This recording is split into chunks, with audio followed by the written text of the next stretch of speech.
Dan di saat Nabi Muhammad mulai dicabut nyawa beliau oleh malaikat Israel, Nabi Muhammad mengatakan, mahadha, apa ini wahai Israel? Malaikat Israel kemudian menjawab, ya Rasulullah, itu adalah sakaratul maut.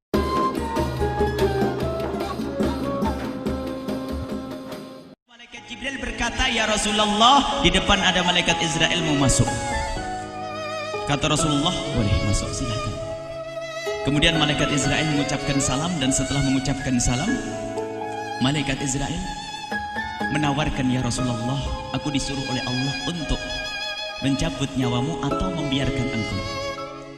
Dalam riwayat, aku disuruh oleh Allah untuk memberikan pilihan kepadamu, al-baqa' fid dunya, tetap di dunia, atau ar-rafiqul a'la, atau dengan Allah. Nabi Muhammad menjawab, ar-rafiqul a'la, dengan Allah. Kemudian setelah itu Nabi Muhammad berdoa agar umatnya selamat. Setelah ada jaminan umatnya selamat, malaikat Israel, sudahlah, cabut nyawaku kalau memang sudah waktuku. Mulailah Nabi Muhammad dicabut nyawa beliau oleh malaikat Israel. Dan di saat Nabi Muhammad mulai dicabut nyawa beliau oleh malaikat Israel, Nabi Muhammad mengatakan, mahadha, apa ini wahai Israel? Malaikat Israel kemudian menjawab, ya Rasulullah, itu adalah sakaratul maut, itu adalah sakitnya di dalam kematian. Kemudian Nabi Muhammad mengangkat tangannya sambil berucap, la ilaha illallah, inna lil mauti la sakarat, tidak ada Tuhan selain Allah, sungguh di dalam kematian ada sakitnya, sakit kematian, yaitu sakaratul maut.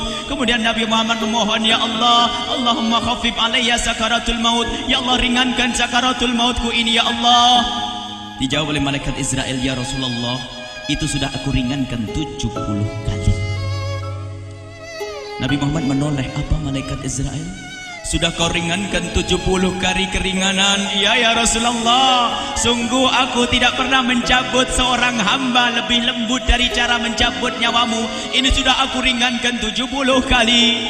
Setelah itu justru Nabi Muhammad menangis, Israel, 70 kali rasanya masih sakit. Iya ya Rasulullah, memang itu sakaratul maut. Lalu bagaimana engkau mencabut umatku, wahai Israel? Allah, yang diingat siapa? Umat. Kalau engkau mencabutku dengan ringan seperti ini masih sakit, bagaimana engkau mencabut umatku, ya Israel? Dijawab oleh malaikat Israel, umatmu manusia biasa, ya aku cabut, ya Rasulullah, begitu saja. Ya sudah, begitu habis. Nabi Muhammad menangis. Tiba-tiba Nabi Muhammad mengangkat tangan dan memohon kepada Allah, Allah, Allah, inna lil mauti la sakarat, la ilaha illallah, inna lil mauti la sakarat, sungguh di dalam kematian ada sakaratul maut.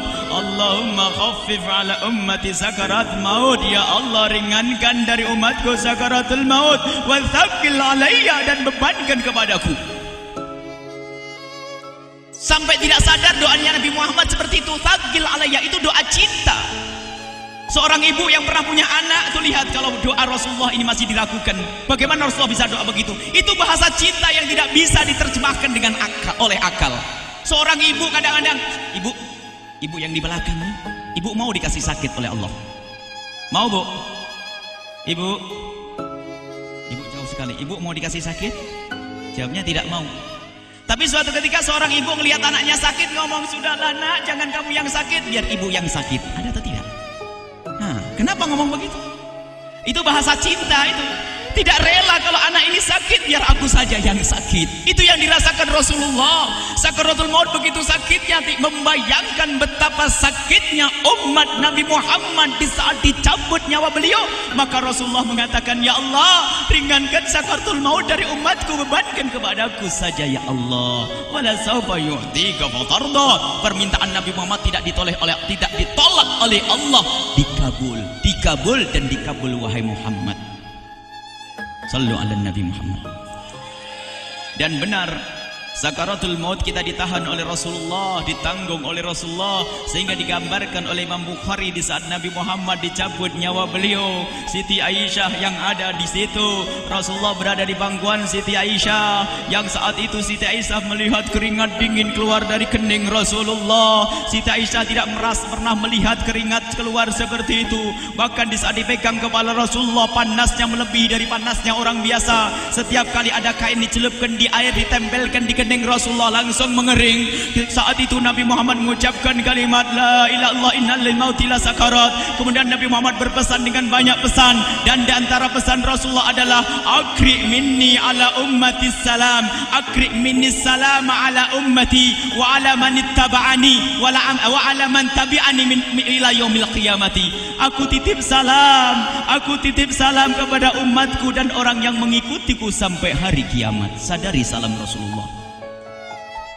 Sebelum meninggal masih ingat titip salam. Salam kepada siapa?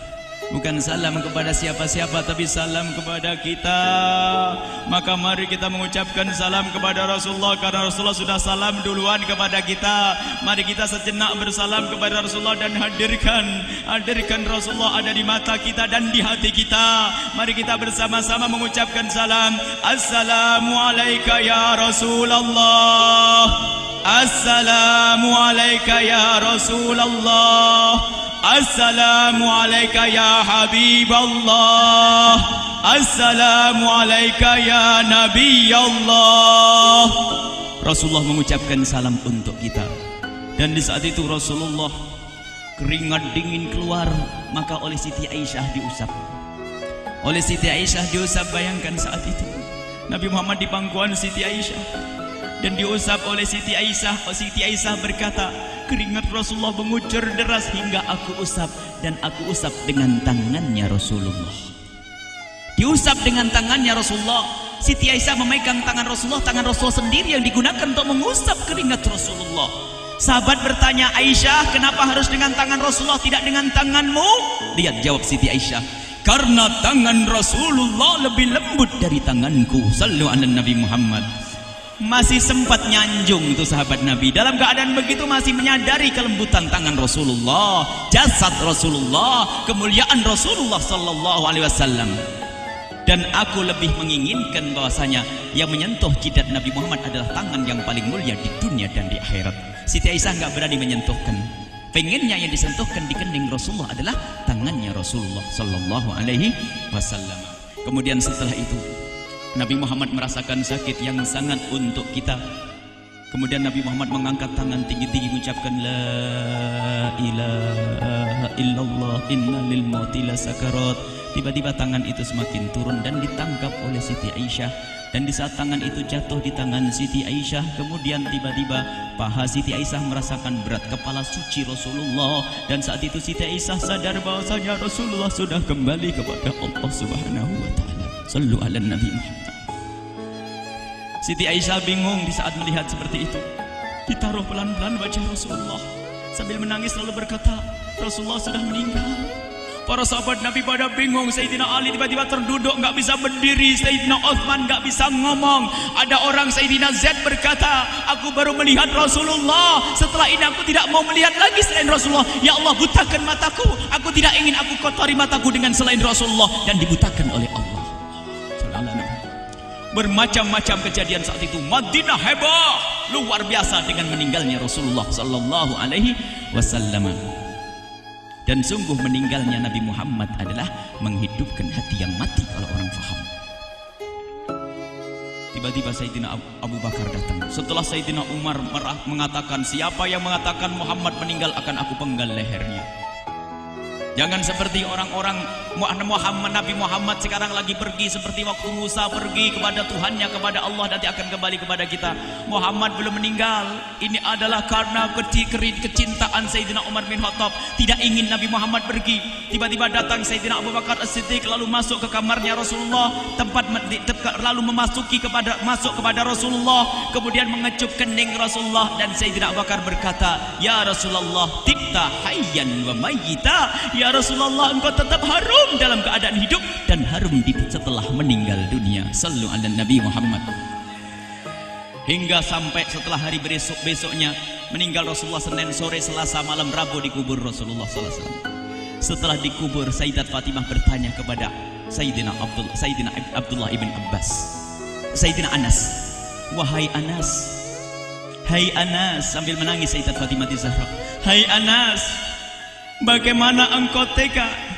Atabat anfusukum an tahtu ra'sa Rasulillah. Apakah engkau rela menaburkan debu di atas kepala Rasulullah? Sayyidina Anas menangis kaget, ya wahai binta Rasulullah, kalau kami tidak dilupakan oleh Allah, niscaya tidak ada yang bisa mengubur Rasulullah. Jadi saat itu dilupakan oleh Allah, sehingga mereka tidak menyadari melakukan itu semua. Kalau mereka sadar, tidak akan bisa mengubur Rasulullah sallallahu alaihi wasallam.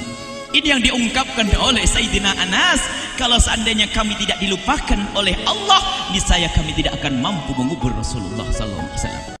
Kami yang hadir di sini, ya Allah, ingin senantiasa hadir di hati kami kekasih-Mu Nabi Muhammad. Maka kami mohon, ya Allah, jadikan kekasih-Mu Nabi Muhammad yang akan, ya Allah, yang akan mendampingi kami kelak saat Kau cabut nyawa kami, seperti yang Kau wahyukan kepada kekasih-Mu Nabi Muhammad. Wa absyiru bil jannati, semua hamba yang beriman akan menyaksikan surga, ya di saat dicabut nyawa mereka. Dan surga, di tempat surga itu yang paling mulia adalah Nabi Muhammad. Maka kami mohon, ya Allah, saat Kau cabut nyawa kami, ya Allah, hadirkan Nabi Muhammad di hati kami, ya Allah.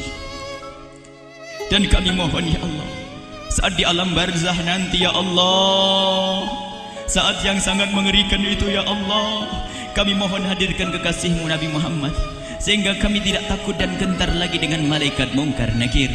Dan ya Allah, kami mohon di saat di padang mahsyar nanti, ya Allah, hadirkan kekasih-Mu Nabi Muhammad. Jadikanlah kekasih-Mu Nabi Muhammad yang akan menemani kami dan akan membonceng kami, membawa kami ke telaga Kausar. Lalu kami diberi air minum dari air telaga Kausar hingga kami tidak akan haus selama-lamanya. Ya Allah, jadikan kekasih-Mu Nabi Muhammad yang akan menemani kami di saat kami menyeberang Siratal Mustaqim hingga kami tidak akan terjerumus ke neraka Jahanam. Dan jadikan kekasih-Mu Nabi Muhammad yang akan kami saksikan setiap saat di surga-Mu, ya Allah. Ya Allah, jadikan kekasih-Mu Nabi Muhammad yang senantiasa, ya Allah, kami lihat kelak di surga.